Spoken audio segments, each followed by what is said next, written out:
I'ma shine. I'm not one for wasting time. I'ma make that shit that gon' go have you wait and stand in line. Shine, you gon' shine. Don't you go and waste your time. I know you feeling down, but I know what you got deep inside. Shine, I'ma shine. Shine, I'ma shine. Shine, you gon' shine. Shine, I'ma shine. I'm not one for wasting time. Welcome to Pain or Gain. I am Timo. I'm Trevor. Dr. T. Dr. T. There we as go. well. We'll get used to that because, I just always want to shout out that he's a doctor, so we're going to use Dr. T all the time. I'll take it. I'll take it. So speaking of doctor, what's your kind of story there of becoming a doctor? So I'm a doctor of physical therapy. I'm not a physician, but I do have my doctorate in physical therapy. I became a physical therapist because I was a high school athlete, liked to play liked to play football, did track, soccer, anything to get out, basketball, whatever it was, and I was constantly getting hurt. So I, you name it, I had a torn hamstring, dislocated shoulders, broken collarbone, lacerated organ, like everything you could think of, I've had for the most part. I've actually never gotten injured. It's some people. Rolled ankles for sure, 100% rolled. Some people are the fortunate ones. Exactly, that's what I'm saying. I'm so fucking lucky. That would be nice. So I got hurt all the time, and I ended up developing a really good relationship with my therapist at the time, who was also one of our football coaches. Pono, right? Yeah, Pono, Dr. Pono, and I kind of parlayed that into a career because I had an older brother who was going through, I think he just finished junior college, and I was like a sophomore, and he was like, hey, figure out what you want to do. People are kind of stuck here. I've seen a bunch of people that are like, have been in JC for 7-8 years just because they keep switching shit, switching stuff, going around. So I ended up talking to him, saying, hey, you help a lot of people, you get to be involved in sports still, that's really cool, I want to be able to do that, whatever I got to do. And so I talked to him, said, hey, come intern for me. I interned at his clinic, ended up getting a job there, worked in there when I was in bachelor's, when I was getting my bachelor's at Cal State East Bay, and worked in Fremont, lived in Milpitas, and then just kind of from there went to grad school, came back, and now I'm working at that same clinic that I interned at 13 years ago or so. And so parlayed a bunch of some would say misfortunate events into now a fortunate career. Yeah, you definitely switched it up on that one. And then where did you go to school again? I went to Midwestern University in Glendale, Arizona. Strictly, they don't have an undergrad degree, it's all graduate school, so they have like vet school there, occupational therapists, DOs, MDs, PAs, they had like masters of biological sciences. Sheesh. One One of our professors was like on the Discovery Channel for doing like a fake crocodile tail. And so there was like a 3-minute feature on it or whatever, so it was kind of weird. But yeah, there's just a high class medical school. It was pretty nice to go to. It was private. It was very. So coming very from nice. like, because we know each other from Milpitas, like, how different was it out there compared to like people from Milpitas and going over to a school kind of like that? It was a weird transition. I'm used to being like the token white guy. Like there's not many of us around, and like I love the diversity here. I loved having a bunch of friends around that would teach me a whole bunch of things that I didn't know. So I went there and it was like 70% white, and it was actually kind of a culture shock. I didn't really like it as much as I thought I would. Interesting. But it is a little different, for you. Really because different. I'm from the Bay Area, because everybody says we're the melting pot or whatever. Yeah, and so it's kind of when you go there, I'm just like You just felt regular. You're like, what? And it was a little weird, but people like expected me to think like I was from Arizona the whole time. It's like I'm from California. I mean, we all think a little bit more liberal than other places. Very red there, and it was a weird little, they thought they would make crack jokes to me and like, oh, like that's kind of racist. That's not okay. And so that was weird. I was about to be like too. Just grouped into that, like, oh, this is okay for us to say to you, right? And I'm like, no. I got friends. But yeah, Arizona was cool for a bit. You kind of get used to the heat. Oh. But it's yeah. like, it sucked. It was like different because here it's like, it could be 70 and gorgeous any day, or like 75, but it also could be like 88 and you're like, dang it, I wish it was 78 and sunny right now. Yeah. And so you walk out into there and I'm like, man, it's only 101. Like, cool, it's not 113 today. That's sick. Yeah, for It's like sure. walking out into a hot fart that you just walk into, and it's terrible. But I could only imagine like working out in that heat too. I mean, it's probably good for you. It's probably burn a lot of calories and stuff. Yeah. Burn a lot of fat in that heat. But did a lot of hiking and stuff there. But later on at night, like when the sun would go down, but there's AC. That's a different thing too. Is there's AC everywhere. So you would go and, I mean, everyone would walk. So we'd get to class. I mean, I lived like 7 minutes from campus, so it wasn't that bad. But I go out and I couldn't touch my steering wheel because it was too hot. So I actually had to get a steering wheel cover. And so I got a steering wheel cover so I could drive to class without burning my hands. And then you'd get there. That's why everybody has like tinted all the way black windows, Yeah. right? You try to protect it from the sun. Yeah, it would be roasting, but you'd open up the car door. I learned that if you open up both front doors, it actually airs it out a little bit quicker. So I would do that for like 30 seconds before I get in. I wouldn't be like sweating as soon as I get in. But like you'd be hot and sweaty, and by the time you drive the 7 minutes to class or whatever, you might just get like the air circulating in your car. So you get out and you're hot and sweaty. You walk to class, you're hot and sweaty. You sit down in a room that's like 68 degrees or something, 69 degrees, and everyone's sweating, and then you're like not sweating in 10 minutes, and it's like whatever. So you just walk out. So it's a little weird having just getting. You just kind of walk faster to where you got to get where the AC's Yeah. at, depending on how hot it is. Yeah. So that was interesting. That's but cool. I'm glad to be back in California for sure. Like very very glad to be back in California. Is there anybody that you met out in Arizona when you went to school that like is from the Bay Area too, or were you just kind of the only Bay Area? Only one from Bay Area. I met. Interesting. I had one friend from Chico, one classmate from Chico, one classmate from Napa, Cool. and then a handful from like LA, Simi Valley area, 2 from San Diego, but no one from like No one from the Bay. Oakland or like East Bay, no one from San Francisco. Interesting. So that was. And then how'd you hear about this school? What was it about this school that was just something that you wanted to go for? Apply. I met the requirements. So for grad school, it's kind of like for the majority of people who aren't like perfect. I wasn't a 4.0 student getting out of it. I wasn't like a slam dunk to get in. Oh, okay. So I was kind of like, well, this meets the requirements. Even though it's out of state, like you could try, you might as well. I actually really wanted to go to Long Beach. That was CSU Long Beach was my kind of I don't know, dream school. That was my preference. If I got into everywhere, I would have went there. Didn't get into there, and so this was the first one. They were a summer start program as opposed to like a fall start. Oh, okay. So they got back to me. I had 2 other, I think, interviews, but I had probably applied to like 15 and heard back from one of them early. That was the one I went to. And then I got 2 others for like spring and fall starts that after I was in classes, and I got emails back saying, hey, like you have been selected to the interview. Yeah. So there wasn't a sure shot I was going anywhere else. So it was kind of like, well, I gotta take it. yeah, That's I got interviewed May 4th. May the 4th be with you. Hey, And shout out the May babies. had the first day of class June 5th. So I interviewed there, and then I was in my Uber back to the airport, and then I got a call from the registrar's office that says, hey, you're in. Would you be willing to start in our summer program? And I was like, when's that? And they were like, in a month. And I was like, okay, that sounds fine. So I had to get a couple weeks to get all my like vaccinations in order, because you had to have a certain one to work in the health field. And then I basically moved from Milpitas to Glendale, Arizona in like 3 weeks. Yeah, there you Got settled down. So that was kind of an adventure in its own, but yeah. Did you ever have any trouble in school when you went there?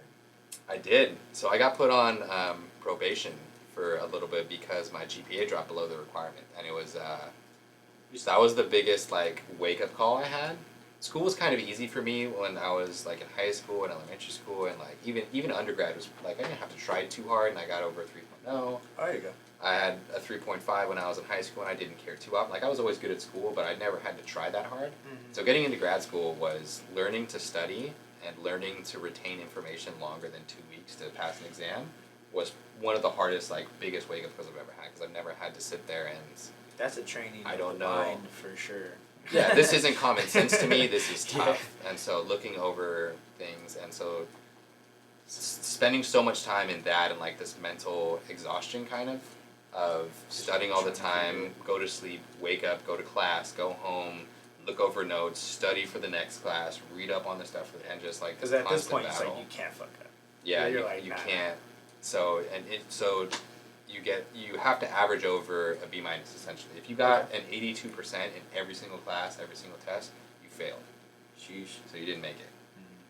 Or you couldn't make it into your rotations, which is how you essentially graduate. So you couldn't graduate with a B minus, so you had to average over a B minus.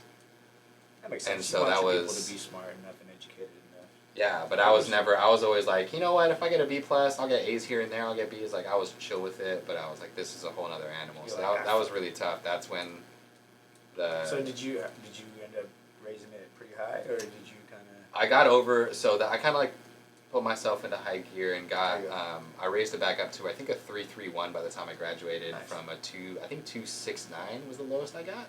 And that's when they were like, They send you a notarized letter and it's like an official thing, and they say, hey, you're on academic probation. If you're for I think 2 more semesters you're under this grade level, like we have to hold you back and you have to retake some classes so that you can get over that before progressing to the next level. I was like, oh no, that's not good. So that's when you have crippling anxiety set in and you just kind of like struggle. I probably lost like 15 pounds in the next 2 like quarters. Because it was just like to get back into it, it was yeah, I feel it. a lot of anxiety ridden on that. But cold brew coffee and I developed a taste for Jaeger, and that will get you. That'll not together, but that'll get you through what you gotta go. So that was a fun ride. I made it. There you go. Congratulations, man. There you go. Yes. And that's why you're here. So We did I'm it. glad that you're here, man. So TMO, Yeah. how did you get where you're at? Story.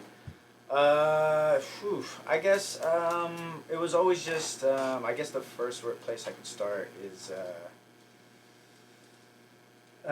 play sports too. I think I lost the most weight. It was after high school, because I wasn't always like the fittest. We played football and stuff like that, and like I would kind of go to the gym, but you know, Right, never really tried. Yeah, exactly. I wasn't lifting. You lifted to be with your buds. Yeah, exactly. Yeah, we were having a good time and stuff like that. So didn't really care too much. But then after high school, we ended up started playing like flag football, and then we're playing older people. Wu-Tang Clan. Yeah, Wu-Tang. Shout out Wu-Tang out there. So once we started doing that, me and James actually went to the gym, and I don't know what it was, but we got so inspired one day, and we were like, tomorrow. Oh, you guys were hitting it. We were like, no, we're gonna get swole, we're gonna do all this stuff, and I swear we went so hard on the first day that I couldn't reach back for my my seatbelt because my arms were so destroyed, and of course at that time, like, all I've ever learned was like from other coaches and people are probably not all fitness, Right. trainers. People so may not have known what they exactly wrong placement and just doing shit all crazy. Just go heavy, turn up. Yeah, so we had that mentality, and that's exactly what we did, and we fucked our shit up. So, and then, but yeah, so that's kind of where it started. We actually got in there. We started working out really, really hard, and it's funny because what really started happening was we were going every single day, but there was a personal trainer there, and he was an old Italian bodybuilder. And his name is Mario. Shout out Mario. Thanks for all the inspiration and help. But what he ended up doing was literally taking us to the side, and he was like, guys, stop doing what you're doing because you're going to hurt yourself. And because you saw that we had the determination, we were doing it, but whatever we were doing was just so wrong. And he legit just told us to stop and do these couple things, couple movements. do this the correct way. I've seen you long enough. I've seen you doing this wrong. Let's do this. Exactly. And he didn't charge us or nothing. He was just looking out for us, and he was just like, yeah, just when you do this, he would secretly come out as we were like working out. He would just kind of secretly come over give us a couple like sentences, and then we'll just kind of work out and do it that way. But the biggest thing he ever told us was like, take it slow. Take it slow. Work on the down as much as the push up. Like, it's not about how much you're lifting. Like, you could lift as much as you want to, but how realistic is you're going to try to push 300 pounds off your chest in an everyday, situation. So he just said, keep it simple and, just work out the muscle from top to bottom as best you can. And hella core. because I remember you guys coming in, because we would go to the same gym. I see you and James in there. And I remember you guys introducing me into the, what was it? It was the hanging with the Zeuses. Oh, the Zeuses. The Yeah, Zeuses, yeah. I remember you guys being heavy onto the Zeuses, and I was like, you know what? I'll join the Zeus gang. Yeah. And that was a tough time. Yeah, that was so. Yeah, it's just hanging off from your elbows from those little things, and we had this crazy ab workout that we would do damn near every single day, and it's all thanks to Mario because Mario was like, yeah, hella core will make you stronger, and I mean honestly it did though because I think after that like I was in the best shape of my life. We were playing good football in the flag football, and yeah, it just completely changed my whole perspective of working out and like how to do it correctly. And as much as like I kind of pass it on the way he kind of passed it on, you know what I'm saying? Right. So and that's kind of where the love of helping people reach their fitness goals kind of came about. So then during COVID I had the money to do it, and I saw a little ad on something, I don't remember what it was, but for the NASA National Athletic Sports, or something like that. Can't remember off the top of my head. The national exam certification. Yeah, exactly. But for my personal training, exactly. So I did the classes on that one, got that one, and like we were talking about a little bit earlier before the show, that was pretty hard for me because, like we were saying, like you go from one like high school, I barely went to junior college because after I tore my hamstring, like that was it for me, for school at least, and then just kind of went into bartending. But then from there, just studying hella hard. Like I would have to go to the park in Campbell and like sit somewhere and like really just kind of zone out and try to study. Yeah. Medical terms are pretty tough. That was again one of the things I had to learn too was to how did I study. I ended up having to go to Starbucks and stuff and sit because I would be like in my room and I'm like I can't do it here. I have too many things I could do, like I had like video games or something, or I had like TV. I was like, dude, I can just put on Netflix in the background. That didn't work. That don't work. And so like it's interesting that you had to like go to a park and stuff because I definitely had to seclude myself. I even started listening to like instrumentals. Yeah, So exactly. I listen to like instrumental like piano stuff, like to sit in the Starbucks and I put it on and don't bother me. Like I gotta read this stuff. So it's interesting you found out how to study. Outdoors was the place for me. I couldn't be in. That's good. Because I was like, I was never good at looking at computers like for a long time. I don't know, like my eyesight or something like that. I heard the blue light could be something, but I always get headaches. So I could only do it for so long, and the only place where the light could work is on my phone, and I could kind of see it, and I didn't get the headache, so I was able to study all that stuff. And then I found this guy on YouTube that was breaking down each chapter in it, and he was really good at it too. Yes. Like, cool. I was like, that was awesome. I was like, that dude helped me out. Jeff Williams. I'm gonna shout you out some more. YouTube and little things like that are very Wikipedia even is very underutilized, I think, outside of like academia. Like we had so many concepts that we would go into, like we were looking up neuroscience things on YouTube and be like, this guy is explaining how the basal ganglia works in your brain much better than my PhD college professor because they're almost too smart. And so it's like they were making it more normal to you, and exactly. So like it's cool that you found that too. It was like someone just on YouTube that knows how to. Yeah, I'm not a genius. Like, you please break this down. Break it down. Exactly. And I would go through and I'm just trying to find somebody who kind of like just was able. I understood what they were saying. That was it. And once you find someone, you're like, cool. You got 27 videos. I'm about to learn. That's I'm about to learn Jeff 27 Williams, things. You have the all chapters. That's he's nice. actually a professor at some university, and he did it for his students that were taking their PT through NASA, and it was only because of during COVID. Right. And so he was doing that, so I was like following along with the other students, and that was great. That was the best part. And then passed the test, and then now currently working at City Sports in Sunnyvale. And it's been pretty cool. I actually like it a lot. Like I knew that I thought it was going to be a little bit harder in a sense, but I'm just really good at like talking to people. I think it's just making people feel comfortable.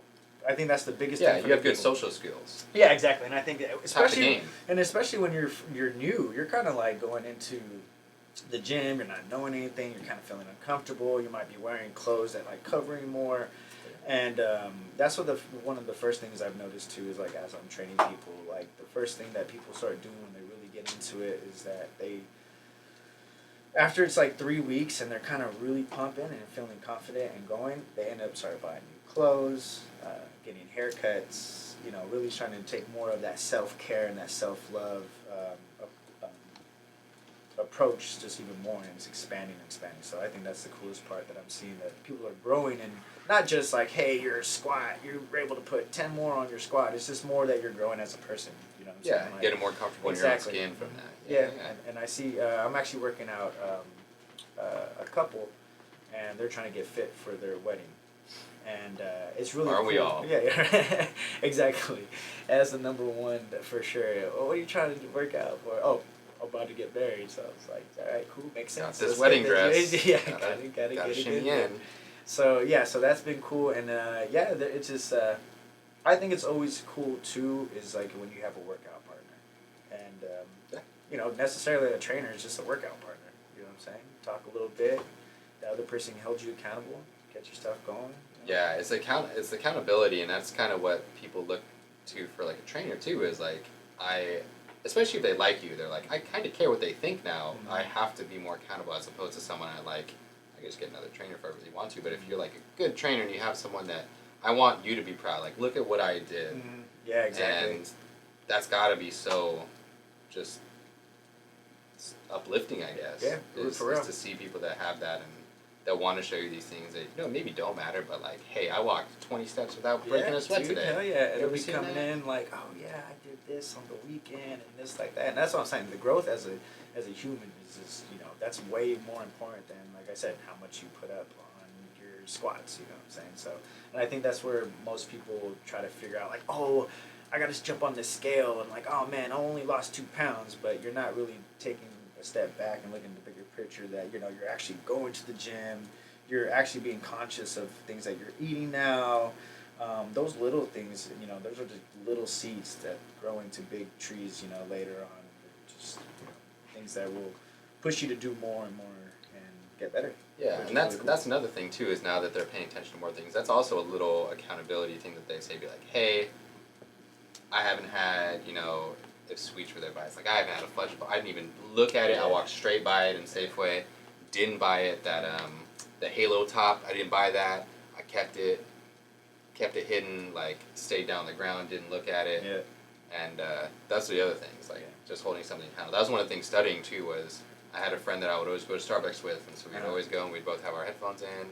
But it was, we didn't even need to talk to each other, but it was like good studying. Yeah, exactly. I didn't talk to you at all. Yeah, exactly. But like we were both there. We're together. We both You know what did I'm saying? something, Yeah. and then we'd get like, you got a B+ on the exam too? All right. Yeah, cool. Yeah, exactly. Cool. That's Let's it. go get another exam. Stuff. Yeah. But like Go right it's back that to it. accountability. Like Yeah, it I was really is. proud of her. She was proud of me. Like we wanted that That's good. kind of camaraderie. It's the same thing walking in. Like, oh, I'm doing this. I'm here again. Look at me. And so that's a real nice thing. Yeah. What's your population like? What type of people? Either age, body type, demographic. Like what are you So kind of looking right at? now in Sunnyvale, I'm getting a lot of people who are engineers or just in the tech field, or they're basically, you know, the norm that's kind of around our area is just, you know, people that sit at a desk and do like desk work, and you know, for the most part, they're not always the biggest people that I do have. It's not like they're big. There's more of the slimmer people that want to try to build some body muscle because they're just so slim and so small. Yeah. My bigger clients, they kind of are in the same kind of boat too. They are actually just engineers. People work at desks and stuff like that too. So it's necessarily anybody could start from each side, but that's kind of the demographic. But more on the slimmer side, definitely, and engineers. So are they coming in like, I want to look good, I want to fill out, I want these. Yeah, I what want are to get they? stronger. You know, they look. I look for like them, a stick. yeah, like I don't want to be a stick no more. Exactly, you know, and for the most part, it's just working those muscles and those joints for those people to feel stronger. You know what I'm saying? Like, it's gonna take a while for you to be like, oh, I'm super swole now. But it's again like I was saying, you know, like even from what Mario was training is like, you know, start working at the core, take it slow, look at this, look at that, and even from the progress of even the couple, they're both are engineers, and you know, today they were able to do push-ups on their own. And at the beginning, they couldn't even do any push-ups on their knees. You know what I'm saying? Yeah. So I tell them, it's like, you know, just growth and consistency.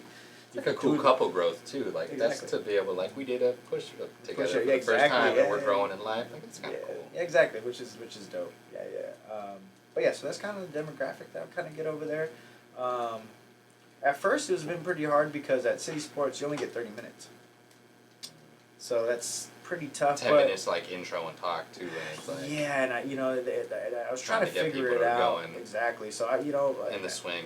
Yeah, and at first I was trying to think of like, oh man, I could do all these crazy circuits and all this other stuff, but I was like, nah, see, that's not the right way to go either. So I kind of just stuck with this nice base of like, hey, we're just gonna do these compound workouts, but we're gonna do a lot of them, so you just get naturally just building a lot of strength within like your main major core groups of muscles, and then trickle down into like the last 10 minutes of cardio or just kind of just really core base. It's kind of been my thing because I felt like I couldn't get people to sweat in 30 minutes. So because I was kind of trying to figure it out, but again, it was like I didn't want these people are not necessarily coordinated, and I don't want them to do things that, you know, they might feel uncomfortable doing. But again, trying to, even for my own practice of when I'm working out, I kind of keep it basic. So I was just trying to figure out how I could correlate in 30 minutes. See, for me, a natural or a regular workout is an hour and 30 minutes. Yeah. So, you know, but it's I always kind of felt like that was like if I wasn't at the gym for an hour, it wasn't worth it in my own mind. But that was like I was taking my time doing things. But yeah, I get it. Do you ever give them like homework? I guess. Yeah, I give them like things to do when they want to go by themselves. But it's been pretty cool because I felt like I've been doing good because what they end up doing is instead of seeing me one day, now they're seeing me 3 days out of the week.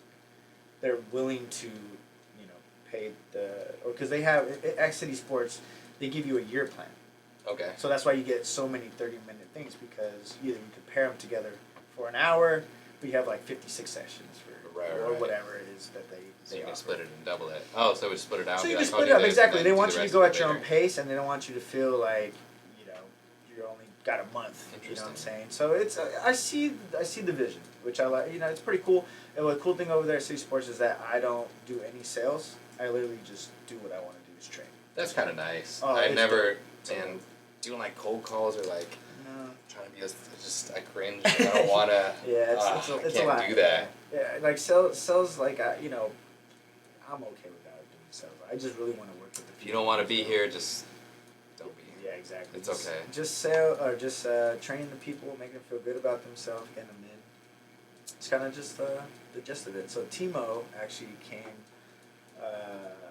is actually an acronym, and it kind of ties into training. So TMO actually stands for the Mind on Happiness. Okay. So it would be TMO training would be the Mind on Happiness training. So my idea is do you feel happier? Don't have to worry about the weight. Don't worry about, you know, what you push out, what it looks like on the scale, whatever. Do you feel happier that you're coming? That should be the main focus. That's kind of how it all trailed into.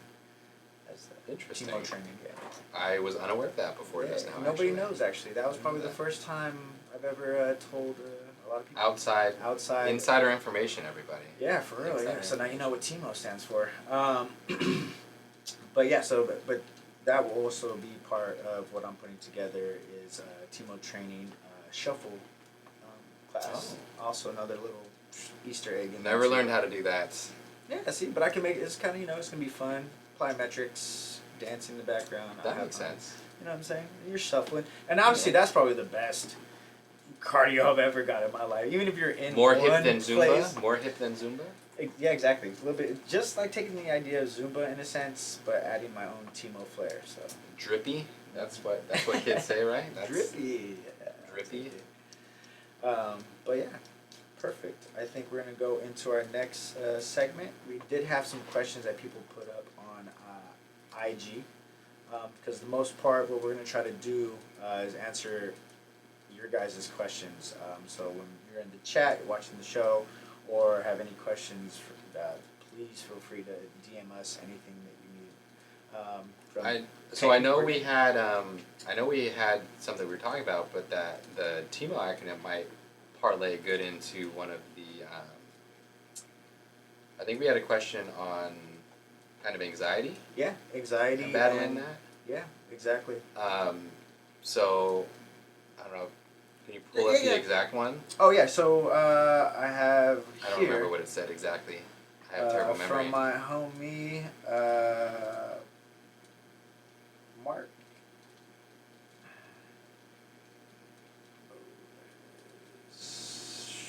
Boom. Yeah, Mark Habibi. He said, "How can we cure cure stress and anxiety?" So, scientifically, which is probably going to be the basis of a lot of my responses, will be just pure, Science-based. here's the facts, here's science-based, and then, like, with some, like, this is my own experience with it or whatever. Scientifically, as long as you're doing something active, so moving, even going on walks, just going on walks is like a therapist prescribed medication in a way. Yeah. To get out there, you get the endorphins flowing, you get just some kind of blood flow from where you are would increase kind of your own happiness in a way that's not like super directly related to that.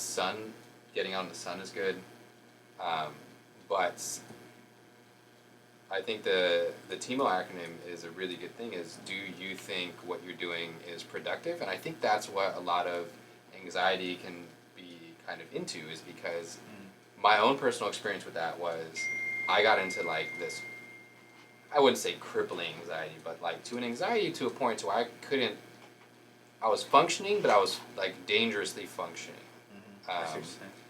And what would happen was I would go and I'm like, look, I can't study 12 hours a day. That's just something that's not feasible. I can't do that. I'm not going to remember anything if I go too long, So what would happen was I had this anxiety that was, I couldn't actually take a break, like a mental break. I couldn't stop what I was doing because I would feel guilty.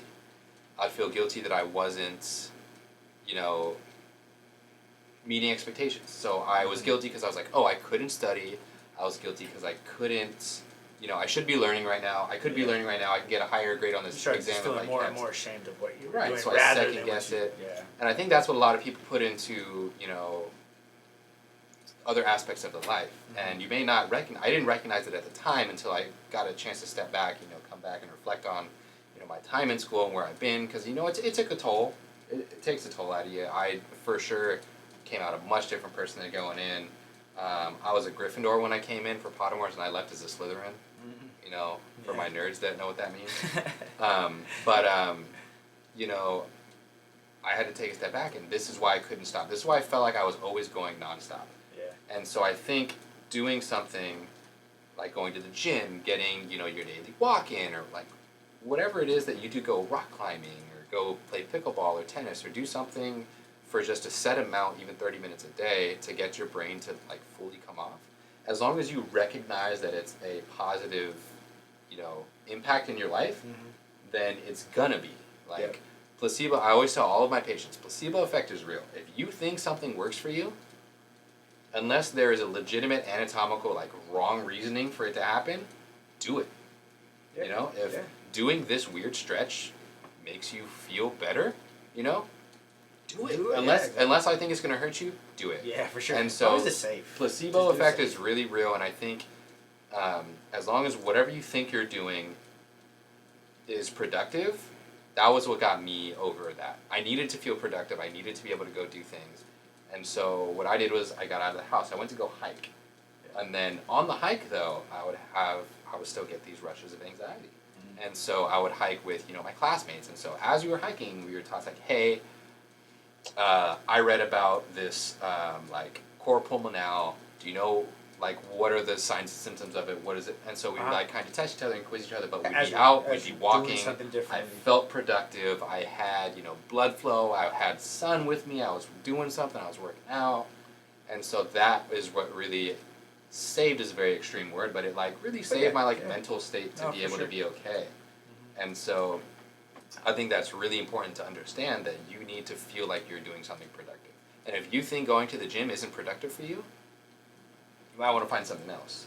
Yeah. But if you can feel like it is and you can connect in that way, I feel like that's that's what TMO is. Yeah. No, for sure. Is the happiness and stuff. And I think you've seen that too, is you want people to be happy with what they're doing. I actually do have a question from the chat. Yeah.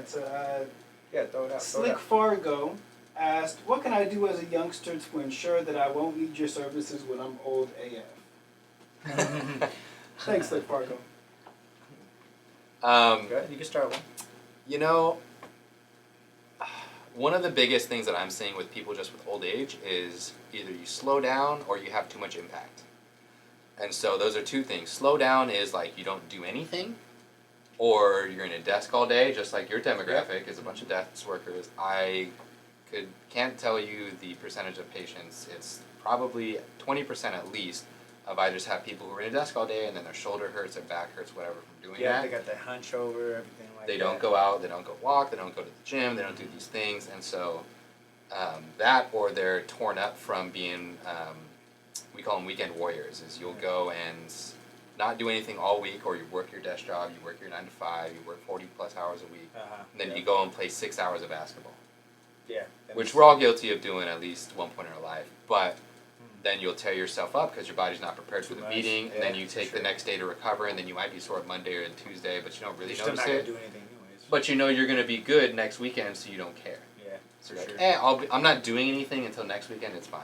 And then they kind of wreck themselves. So staying in a constant flow of like doing something, like even my twin brother started getting into running. Yeah, there you go. Running for fun is the weirdest thing I've ever, but hey, if you do it, if it makes you happy, go nuts. Yeah, and so exactly. just have some kind of constant rhythm of doing something for, even if it's walking for 20 minutes a day, do something consistently to where you're gonna continuously move, especially knees and stuff. Motion is lotion. That's an actual term that we used if you don't all use the it, time. you lose it, for sure, 100%. And so motion is lotion, especially people developing like osteoarthritis. Sometimes you can't fight it. It's just age is degenerative. That's what happens. Unfortunately, humans break down. Yeah. I will always have a job because of that. So cool. But also like, if you have osteoarthritis or things like that, all you can do is kind of have maintenance, and that's low impact but constantly moving. Like recumbent bikes or like the Pelotons are actually sick movement. I'm not a huge fan of people being like having that be like their personality, but like biking and doing things like that is actually really good for you. Just as 20 minutes a day. Yeah, so definitely find something as a youngster that you like doing that's active. That's 100% for sure. From you could get rollerblades and go rollerblading, get a skateboard, do something, just movement. 100% just do movement and have something that is fun to you, really. Anything could be used as a workout, like even for dancing, like TMOH shuffle is just like that. Zumba's like that. You love music, dance for 30 minutes. Dance for 30 minutes. It doesn't have to be every single day. Start out every other day. Piggybacking off of that, one of the biggest studies that we have been going around in school, which is weird. I feel like every class we had a study on this. Was Tai Chi. Tai Chi and yoga are like the two best things, even for elderly patients, to prevent fall risk is like one of the highest rated things. It's funny you bring that up. Too. It's so good for you, apparently. Yeah, so funny thing is that all I did when I was studying, and I was trying to find my flow of like how to study, where I want to go, I was actually going through a bad time during that time. So I actually took up Tai Chi. I went through I was going through the history of Tai Chi, where it came from. I started watching a lot of movies about it. I wanted, because I just something about it just felt like I kind of needed it at that point. I don't know what it was. I just needed everything to slow down. I still wanted to do movement, but during COVID, we didn't have the gym. So I needed something to kind of stimulate me in a different way. And it was Tai Chi that kind of really inspired me to kind of just continue to learn and grow through fitness and stuff like that too, because it was hard because for me personally, so the other little story that why I went to work out so hard is because when my mom passed, the only place I could go where I felt like I could tune out everything was the gym. So it was the gym and going over to the studio when we had the studio and just working on music. Those were my only two places, or that was the TMO Happy place. That was it. Those were the only two little places. And then to go back into that kind of mode where I was kind of feeling that depression, and I didn't have the gym, and I didn't have music. I didn't really have that much, but it was Tai Chi that kind of sparked me right back up into that. It was great. Yeah, It's that's what great. people would kind of definitely hit do it. too. Once the gym shut down with COVID and stuff like that, they It's so lost good. their space of control that you felt. Yeah, for sure. Like, even to break down Tai Chi a little bit, it's just movement, natural movement as you're moving around. Tai but Chi it's and like, yoga. yeah, it's Hell yeah. it's pumping your blood through every muscle. You're working on balance and form, and it's pretty cool. And it's really like relaxing. So I got another one. This is for Dr. T. Could be for both of you though. But what do you love the most about being a physical therapist or a trainer? And then what do you hate the most? I'll start with what I hate the most so we can get that off. My least favorite saying that anybody comes in with, and usually one of the first things they say is, I have a high pain tolerance. And that just, unless very, very few people actually have a high pain tolerance, it's like everyone thinks they're above average, but there's got to be people that are average. But the high pain tolerance thing really bothers me if you haven't had, you don't know what pain is. Like, you've got to learn pain. Pain is something that kind of takes you for a loop. If you had an extreme amount of pain before, if you had a surgery, if you had, like, broken bones, if you had things like that, it's different. And there's no shame in being able to handle pain at a lower level. And I think that's a really bad stigma that is in the world that you have to kind of fight. Because, like, I can't do my job if you're like, oh, it hurts all the time, but I can, like, take it. And I'm like, well, does it really hurt all the time? Or are you just saying that because you want to seem tough? Like, that really, it kind of throws me for a loop. Because I'm like, I don't know if something's actually wrong or if you're saying, so that's my least favorite part of the job. Did you want to say your least? Or Least favorite part of the job?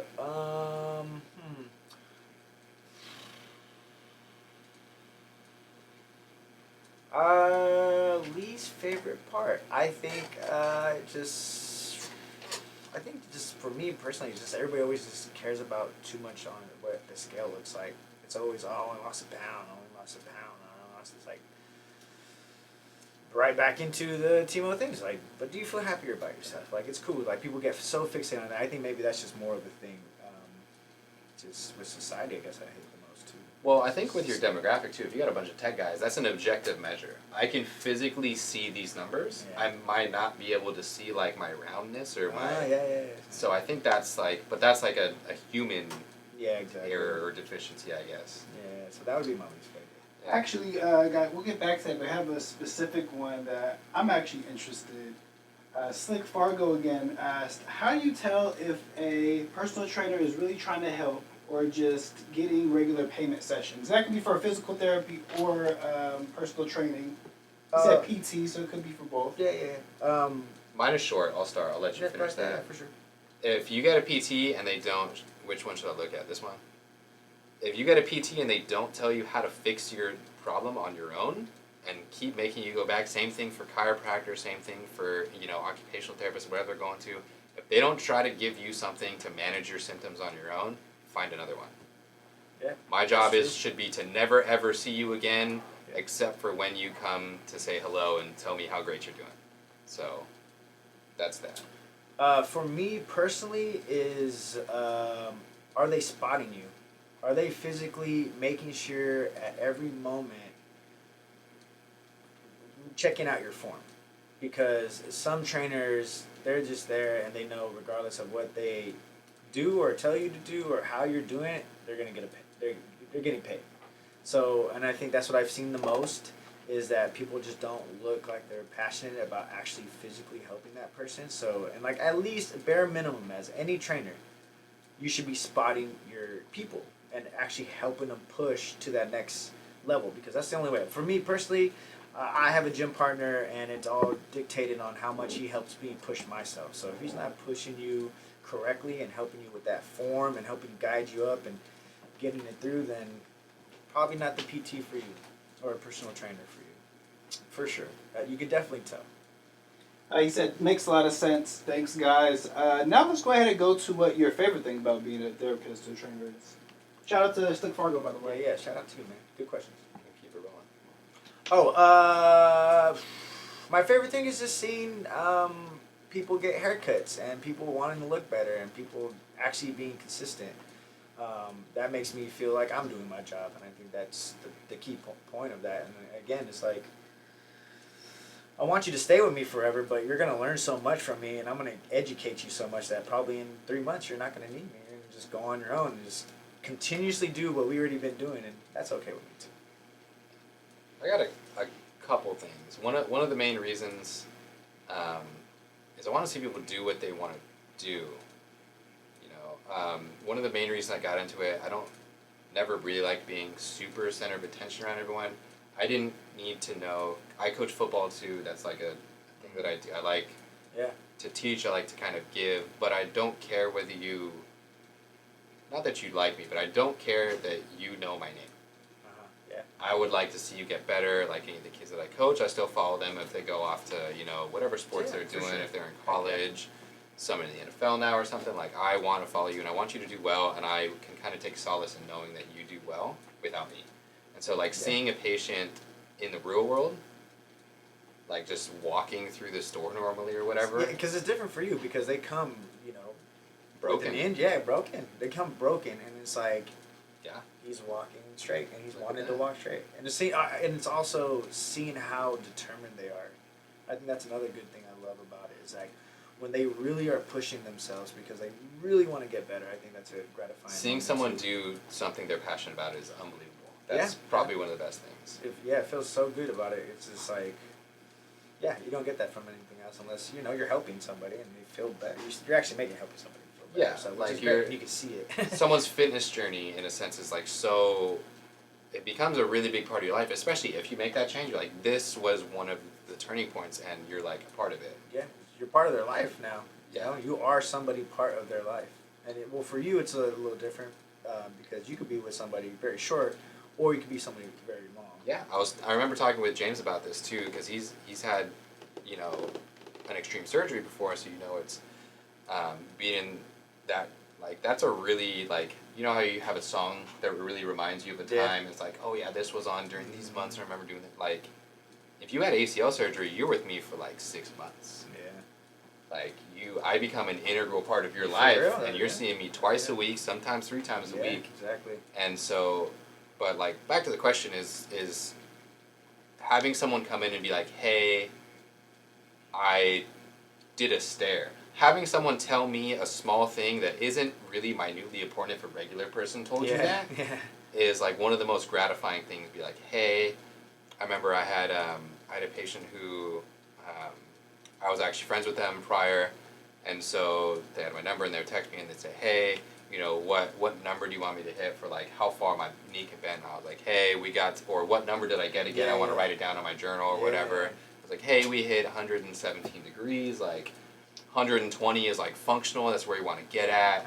He was like, where do you think I can get? And I was like, I think we can probably get 125 by the end of the week. He was like, done, 2 days, I'll be there in 2 days, I'll be 125. That's that motivation. And he jumped on the bike, and we were, like, pushed it, we got a little aggressive with it, we pushed it a little bit that day, and we got to 125, and just his, like, joy through bending his knee to 125 degrees, like small things like that shouldn't be that much of milestones, but become a major milestone for someone who's had those issues, or like a knee replacement, or there's so many big any joint replacement, any like collateral surgery, like ACL, MCL, PCL, broken bones to be able to move your arm again, people who've broken like feet that can't, like, you can't curl your toes if you're in a boot or a cast for a long time. Watching someone get excited about bending their toes, like, so oh my God. It's those little things.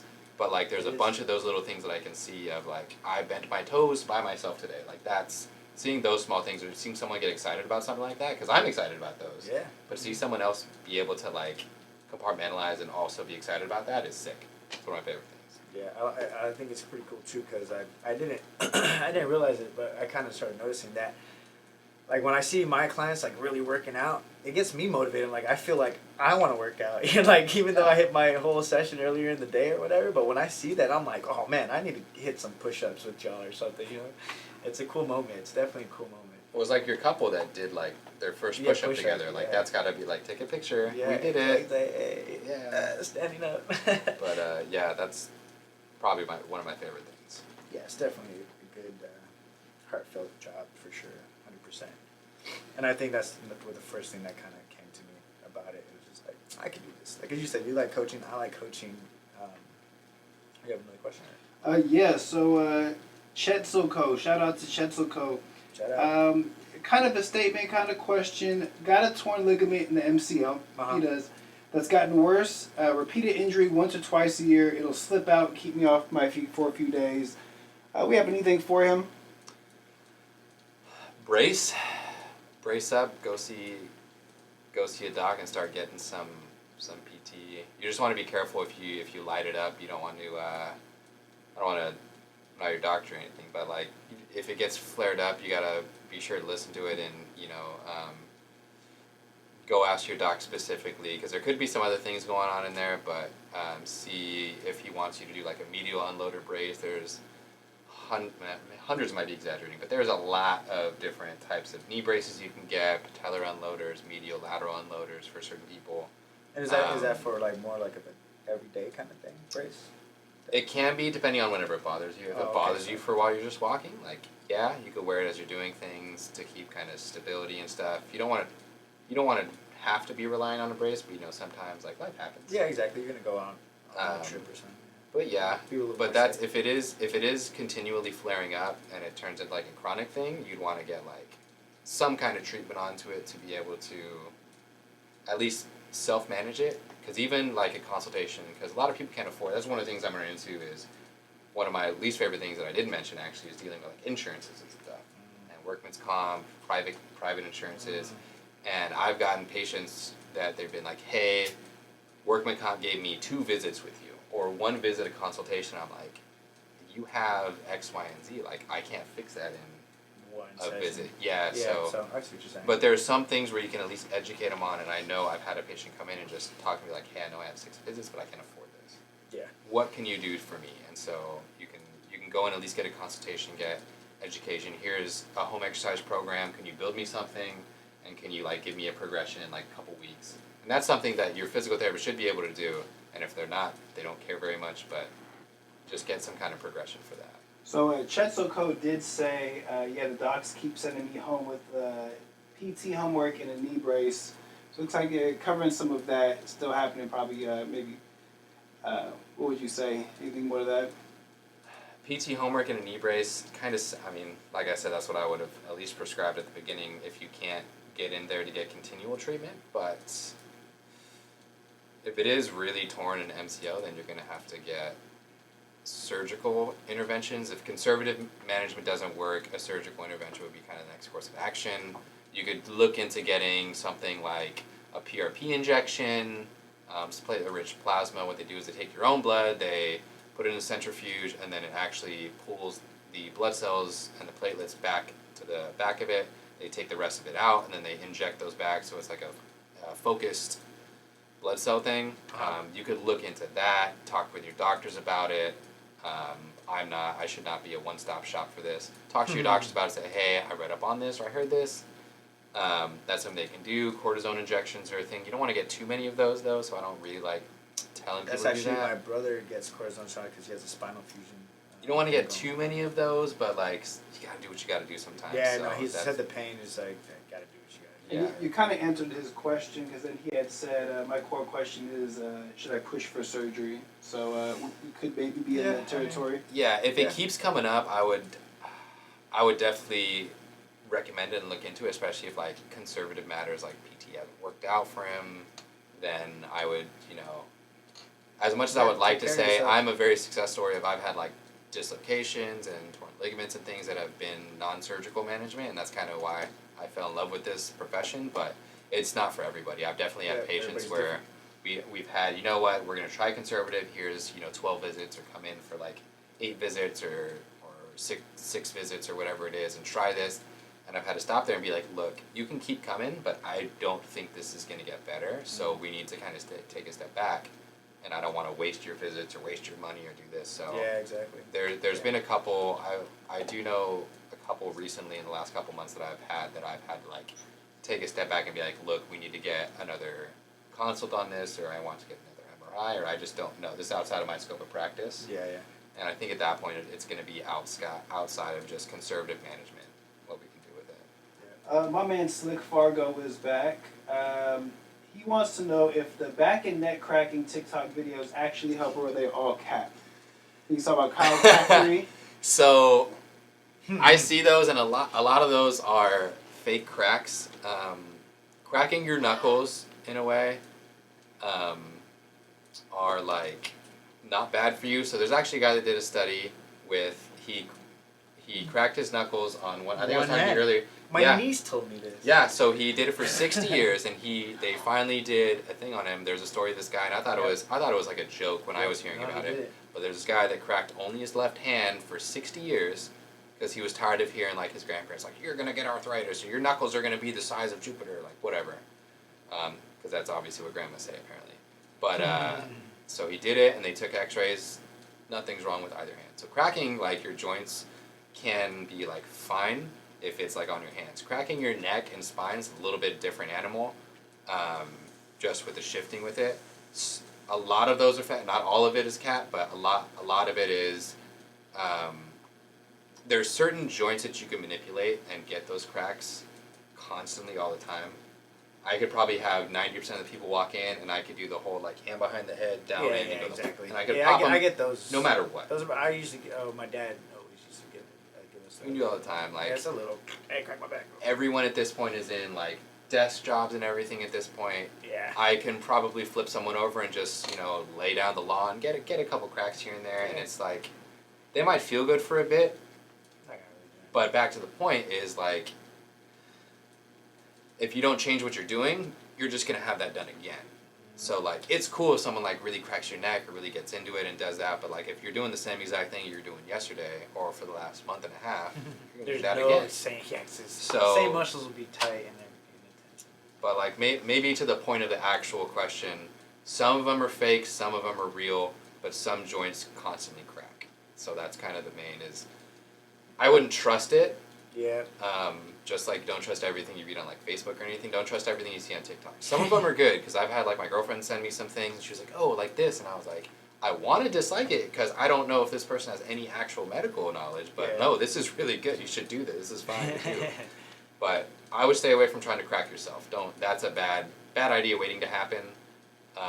There's a lot of things you can mess up in your neck and spine. Yeah, I say that's the thing too. I wouldn't want to touch my neck or spine at all, just unless it's done professionally. Stay away from that. Yeah, it's just scary. By the way, Chetzel Code just said thanks, appreciate your insight for his knee. Appreciative of that.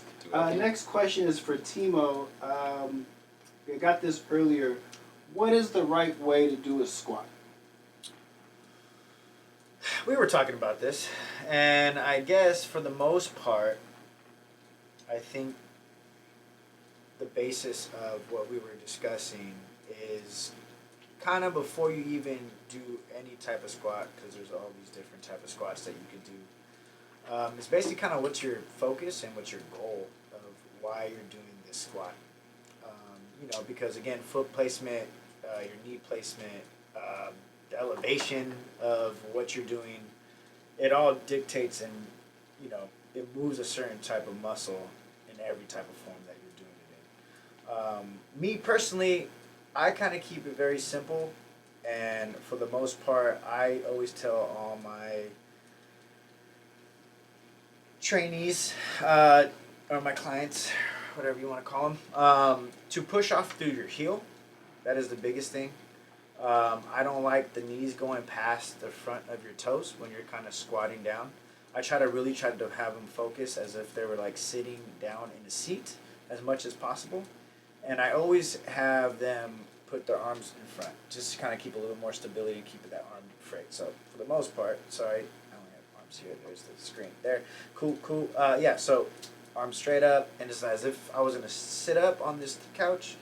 all the pressure goes through my heels. That would be my biggest thing for a natural regular squat. So I literally have people sit down in a chair and just push up off the seat and go right back down.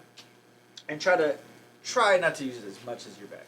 But you will lean a little bit forward, but for the most part, it's just concentrating on getting that balance through the heel. I would have to agree. That's one of the most basic exercises you go through, and kind of a lot of like geriatric and elderly patients that are like just working on literally standing and walking is getting out of a chair. It's called Difficult. a sit to stand. There's an objective measure that's like very followed. It's called a 30-second sit to stand. How many times you can get up and down from like a chair with 90-degree bend in your knee within 30 seconds. So that's a real thing. For me, I would suggest, as long as everything's kind of in alignment, whether you focus more on the balls of your feet, on your heels, they'll do different things. You can focus posterior chain, you can, like your hamstrings and glutes and stuff, you can focus anterior chain, more like your quads, depending on whether you're dominant in one thing or the other.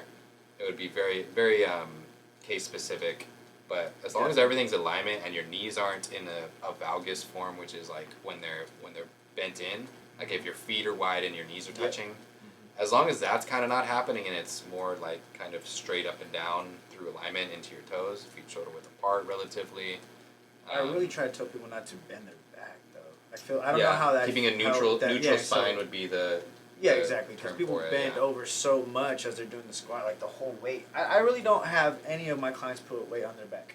All my squats, everything that I have is either in front or straight to the side, because I personally never use a lot of weight on my back because that's how I hurt myself.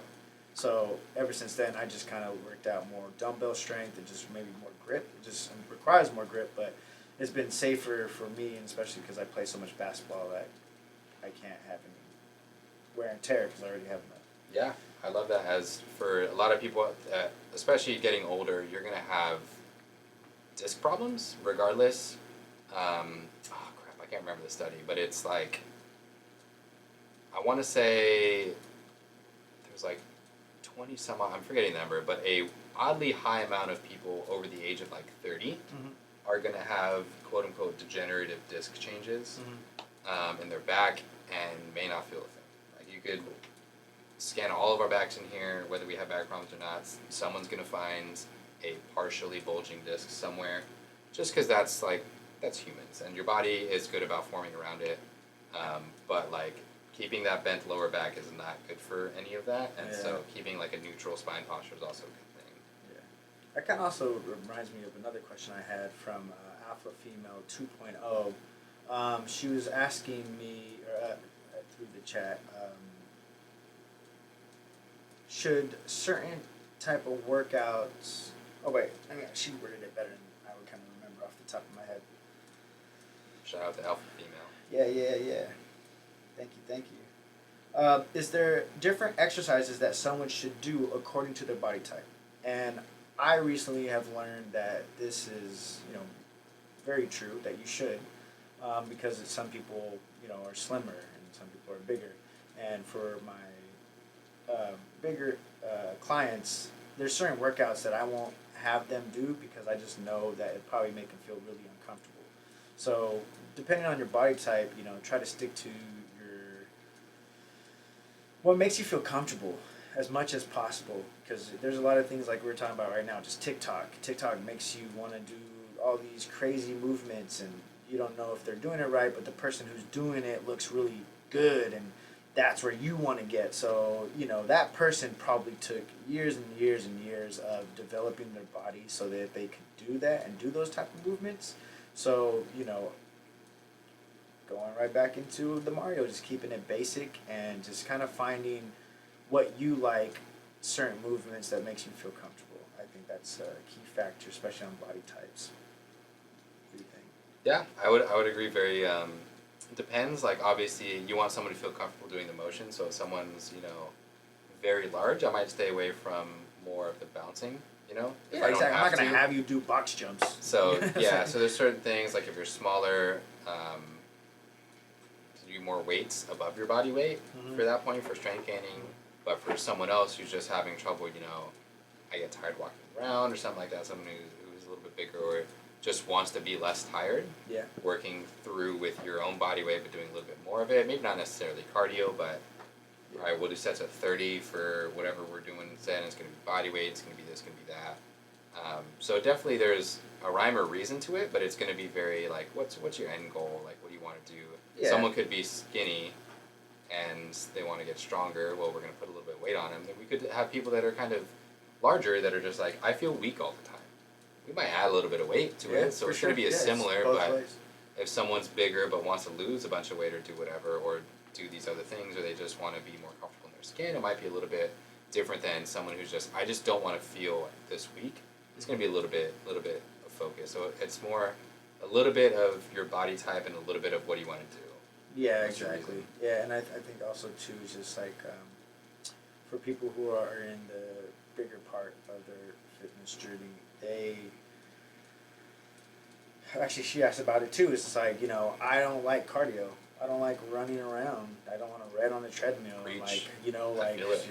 I don't like that either. I'm just lucky I like to play basketball. That's my cardio. But honestly, my also cardio of when I work out is all, circuits.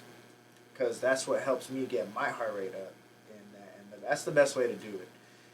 If you don't like running on a treadmill, then put maybe your favorite, say you do a full body workout, put your favorite in each category that you like for your chest, your shoulders, your triceps. You could go down to just doing regular body squats, but keep it maybe 3. You can do 3 to 5. I've seen people do more, and just do one each in each sequence. And I guarantee it will feel like you're running on a treadmill as fast as you can. Because basically all we were trying to do as cardio is just kind of get your heart rate up. That's all it is.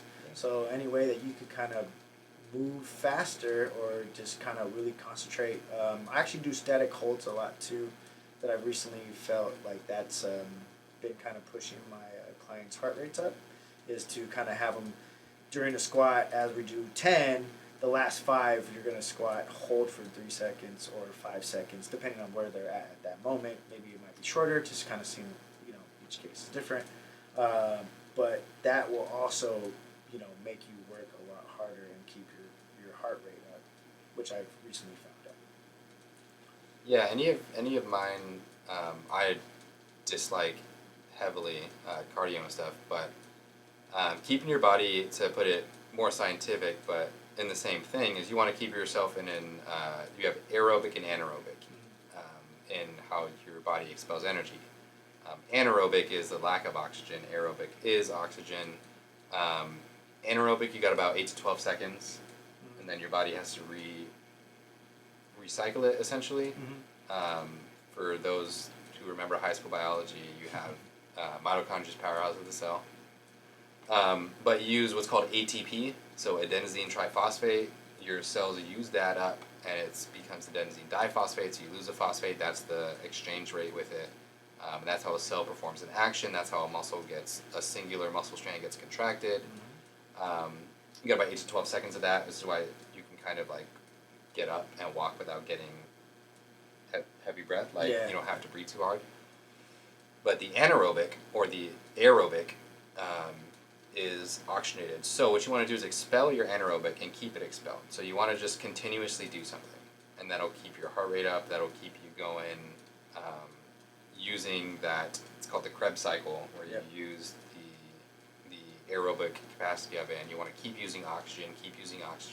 That's essentially what cardio is. Yeah, you want to use oxygen. You're running, and you're just consistently doing something. That's all it is. Right, so that's how you're going to burn, get into the fat burning phase and stuff. And so consistently doing that. So just like you said, was have your favorite, arm, your favorite push exercise, your favorite pull exercise, your favorite core exercise, whatever you want to do. Yeah, different. But do a set of 4 of them, and you may give your muscle a break. Like if I'm doing arms, I'll do bicep curls, or do tricep press, maybe a pull, maybe a row or something like that. Exactly, Or I'll do these other things, but that'll give my biceps a break, but I'm still going to be continuously using something. And so you just want to stay in that just circuit. So I found circuit training saved so much time for me.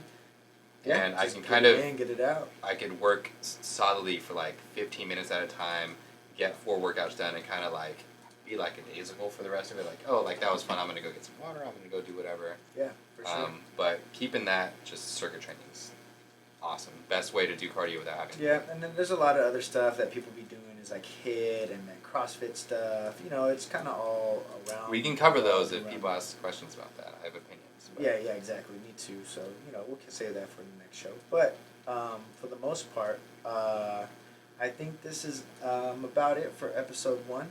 Yeah. Dr. T, Timo here. If you have more questions, always hit up in the chat. Thanks for hanging out with us. At Black Sand Project for IG. And yeah, holler at us. Peace.